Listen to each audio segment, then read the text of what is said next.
Hello everyone, this is Atul Sharma again with a new problem of IIT JEE Advanced Paper Solution, Paper 1 Solution of 2022।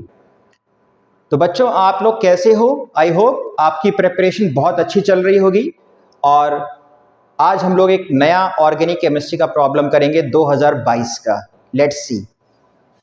जैसा दिख रहा है आपको, the wait percentage of hydrogen in Q formed in the following reaction sequence is।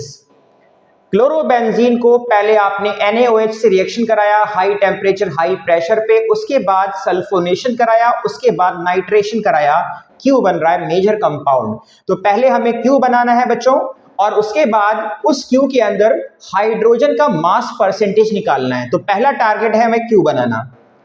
पहला step, chlorobenzene को NaOH से reaction कर रहे हैं। This is a well known डाउस process. ये देगा आपको क्लोरोबेंजीन से सोडियम फिनॉक्साइड। सबसे पहले बच्चों हमें क्या मिलेगा? Sodium phenoxide. और चूंकि एसिडिक मिक्सचर बहुत सारा इसमें पड़ा हुआ है, तो ये क्या दे देगा? इसको फिनॉल में कन्वर्ट कर देगा। तो सबसे पहले मेरे को मिलेगा फिनॉल, और सबसे बाद सेकेंड स्टेप में कॉन्सेंट्रेटेड सल्फ्यूरिक एसिड यानी कि sulphonation. It is a powerful plus M effect. तो मेजर कंपाउंड की बात हो रही है बच्चों, तो यहाँ पे इसकी पैरा पोजीशन पे क्या लग जाएगा? SO3H, para hydroxy benzene sulphonic acid. शानदार मॉलिक्यूल। और इसके बाद बच्चों हमें नाइट्रेशन कराना है, और इसके बाद इसको हीट कर देना है। आपको बहुत अच्छे से पता होगा कि जो सल्फोनिक एसिड का SO3 ग्रुप है, this is a very good leaving group. इस हल्के से हीटिंग पर ये रिमूव हो जाता है, यानी कि फिनॉल की ऑर्थो और पैरा तीनों पोजीशन पे एक साथ NO2 अटैक करता है, और अटैक करने के बाद एक शानदार एक्सप्लोसिव बनता है बच्चों, जिसे हम लोग कहते हैं picric acid 2,4,6 trinitrophenol. It is a well known reaction given in the NCERT। और उसमें यह भी समझाया गया है कि पहले हमें सल्फोनेशन करना होता है, बाद में नाइट्रेशन। इससे हमें पिक्रिक एसिड की एक बेहतरीन यील्ड मिलती है। अगर आप डायरेक्ट नाइट्रेशन कराएंगे तो उससे यील्ड बेटर नहीं मिलती है। तो बच्चों अब इसमें क्या करना है वो देखिए। ये कंपाउंड आपको क्यों मिला, which is a major product. अब इस कंपाउंड के अंदर मेरे को मास परसेंटेज निकालना है हाइड्रोजन का। ओके, तो हाइड्रोजन बच्चों कितना है? 1 2 3, यानी टोटल मास हो गया 3 एटॉमिक मास। और बच्चों इसके अंदर अगर मैं टोटल इसका मॉलिक्यूलर वेट निकालूंगा तो 1 2 3 4, देखिए 4 H हट गए तो कितने बचे अंदर?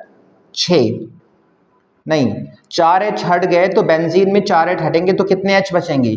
देखिए बेंजीन होता है C6H6, आपने 4 H हटा दिए तो यहाँ पे बचेंगे 2, और एक H आपका ये लगा हुआ है। टोटल H हो गए 3। इसके अलावा बच्चों N कितने हैं? 1 2 3, 3 N है। ऑक्सीजन कितना बच्चों? 2 4 6 7। ये फॉर्मूला आया। 72 हो गया, H का 3 हो गया, 14 42 हो गया, एंड 16 इंटू 7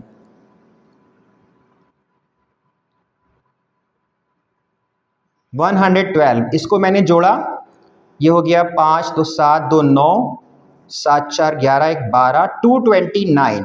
229 बच्चों इसका टोटल मॉलिक्यूलर वेट आ रहा है। तो ये मास परसेंटेज आ गया इस कंपाउंड के अंदर हाइड्रोजन का, दैट इज 300/229।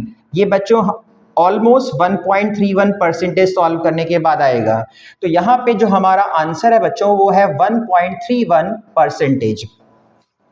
तो इस क्वेश्चन के अंदर बेसिकली ये फिनॉल चैप्टर का सवाल है, और ये NCERT में भी गिवन है। तो we can say this is normal problem, routine problem, and you can see उन्होंने थोड़ा सा कैलकुलेशन करा लिया है। I hope you will understood this solution. Thank you.